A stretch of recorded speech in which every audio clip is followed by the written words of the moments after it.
Hey guys, welcome back to Top 10 Nerd. I'm Ron Mackenzie Lafergie. Ant-Man and the Wasp has been out for several days now, and it's given nerds around the world enough time to fully absorb it. It's been quite well received, people seem to be enjoying it, but not everyone is able to notice every single detail and reference found in it. So let's go over some of the tiniest details. Tiny like Ant-Man. I'll try to avoid points that we already talked about in past videos, although there may be some overlap. I'll also do my best to keep the small puns to a minimum. No promises. Finally, of course, this list will contain spoilers, so if you haven't seen the movie yet, you might want to pause here. After throwing us the thumbs up, of course. But if you're still here, I'll assume that you're ready to rock, which means it's time for the top 10 tiny details you missed in Ant-Man and the Wasp.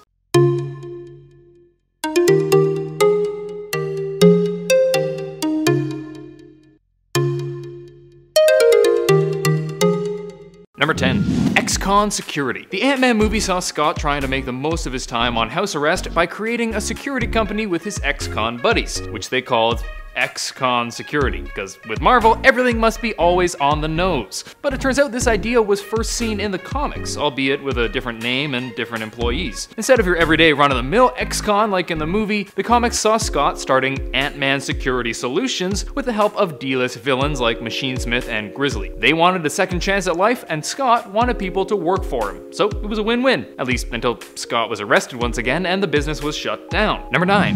Who's the boss? At one point, Luis is freaking out, worried that ex-con security would fail, and in order to get his crap together, he repeats to himself, "I'm the boss, I'm the boss, I'm the boss." And you know when else we heard that little mantra? During Civil War, when Scott was trying to psych himself up to go giant. Of course, I can't say for sure that this was an intentional reference. It could just be that the writers love that phrase, or really love Tony Danza, but I'm pretty sure this was meant as a nod to the Scott Lang line. Number 8. Similar openings. One thing that many may not have noticed is that both Ant-Man movies had pretty similar openings. Both times we saw a flashback prologue that showed a younger version of a character and revealed to the audience what the movie would be about. In the first movie it was, hey guys, look at these nifty Pym particles, everybody wants them, and oh look, Michael Douglas is young. And in this one it was, oh no, Janet's gone, wonder if we'll be finding her later, and also Michelle Pfeiffer is young. Now it's true that this isn't exactly a unique opening, and it's a technique used in all sorts of movies, but it's an interesting little homage, and a cool way to give us a bit of a consistent feel. Or it's lazy,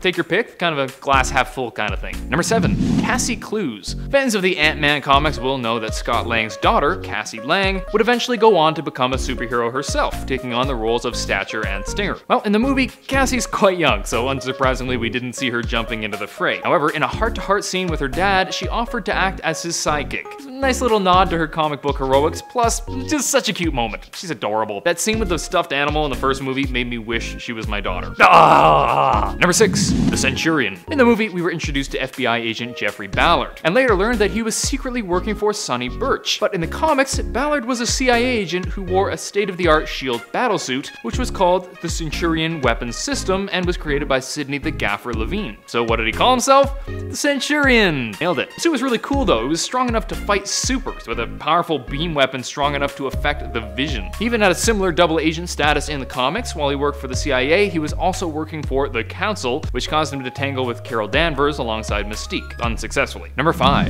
Altoids. In the film, Ant-Man kept a bunch of emergency ants in his Altoid container, just in case he needed them. This is, of course, pretty useful, and an Altoid container makes a very practical carrying case for ants, but it also works on so many levels. For one, the slogan, "Curiously Strong Mints," works beautifully, with the small mints packing a surprising minty punch, while the small Ant-Man packs a surprising, well, literal punch. But it also might be a little reference to an early Marvel ad, which shows Iron Man advertising for Altoids. If this was an intentional thing by the filmmakers, then props to them, but it could well be a coincidence. Altoids are pretty popular. Number 4. Clever girl. Okay, this one blew my mind. I don't even care if it isn't technically a small detail you missed. At one point, Janet refers to Hope as clever girl, and every nerd and most non-nerds immediately thought, hey, Jurassic Park reference! And it's true, it might have been, but guys, you know what I learned? That's like a super common thing to say in movies. Total Recall, Jumpin' Jack Flash, Oliver, another Oliver. It's ridiculous. And I never knew it was such a trope. Although I gotta say, my personal favorite is definitely from Hercules. Now, before you go out in the comments, I realize this is barely about Ant-Man and more about movies in general, but I had no idea about this and I needed to tell someone about it. Hope at least one person was shocked by this and I'm not just an ignorant mess. Number 3, the orb. In one of the adorable Scott and Cassie scenes, we saw them playing a game of heist, which is totally a normal thing to do. When he asks her to pull out her special contact to disable an emergency security system, she pretends that a giant paper plate is the contact, thus making it like her entire head was an eyeball. Sure, it was pretty cute, but it was also a super subtle reference to the Orb, a Marvel villain whose head is just a giant eyeball. Now, he hasn't really come up against Ant-Man, so it's a bit of a strange reference and might be a coincidence, but I'm pretty sure it was an intentional nod. Pretty sure. Number 2, Luis loves Morrissey. In one scene, we see Luis telling Sonny Birch and co about his grandma and how she had a jukebox in a restaurant that only played Morrissey. For those who don't know, Morrissey is a singer-songwriter who was the vocalist for The Smiths, among other things. Well, Peyton Reed, director of the Ant-Man films, happens to be a big fan of The Smiths. He even played on Smith's cover band for a while. So he threw his own obsession into the movie and made it part of Luis's character. But this was not just a one-off joke. Those who paid close attention will have noticed that when Luis calls Scott, his ringtone is, you guessed it, a Morrissey song, Every Day is Like Sunday. The dude loves a pope of mope. Number 1, quantum realm hints. While nerds around the world have already been going through the movie with fine-toothed combs, there are certain hints that just can't be seen yet. After watching the first Ant-Man movie, many fans could have sworn that they saw Janet trapped in the quantum realm when Scott was going subatomic, but it took a frame-by-frame analysis to confirm that she was indeed hinted at in the scene. It has since been confirmed that there are other hints in the quantum realm scenes of Ant-Man and the Wasp, which means that there are a few secrets hidden away in single frames. We'll have to wait for the movie to come out so we can really go frame by frame, so it's not really your fault for missing this detail, but hopefully we'll find out soon. That's it for today. Hope you guys enjoyed. If you did, please smack that thumbs up button and subscribe to Top 10 Nerd for more videos. Let me know in the comments what you thought of Ant-Man and the Wasp, and if you want a sweet playlist to watch so you can just get nerdy without clicking, check out our Versus playlist. Until next time, I'm Ron Mackenzie Laferci with Top 10 Nerd. Later, nerds.